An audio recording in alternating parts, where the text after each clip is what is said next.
आज हम बनाने लगे हैं खीर। तो मैंने कहा चलो आपको देसी माहौल भी दिखा देती हूँ और खीर किस तरह बना रही हूँ वो भी दिखा देती हूँ। अभी तो मैं बना रही हूँ ये चाय, चाय के बाद फिर बनाती हूँ खीर।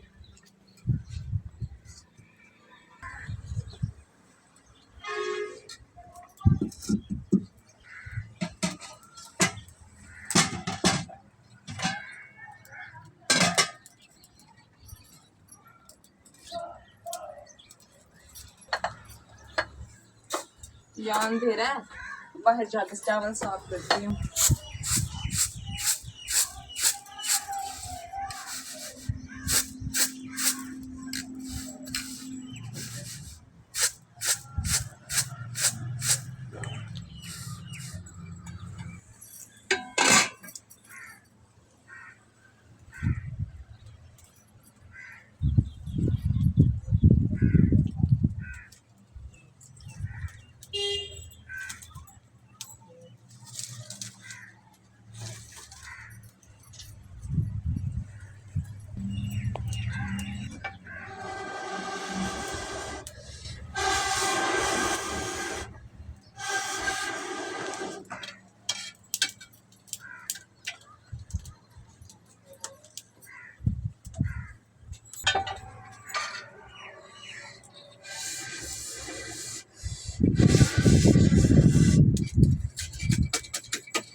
इतने ज़्यादा तो नहीं है, बस एक गिलास बनाया है चावलों का। गुड़ वाले चावल है, बस शौक ही होता है, वरना ये मीठा इतना खाया तो नहीं जाता। ये सौगात जो है ना, मतलब गाँव की। बाकी नमकीन चावल या वो खीर वगैरह ये तो शहरियों के लिए होती हैं। असल में जो पहचान है ना गुड़ वाले चावल, वो गाँव की होती है।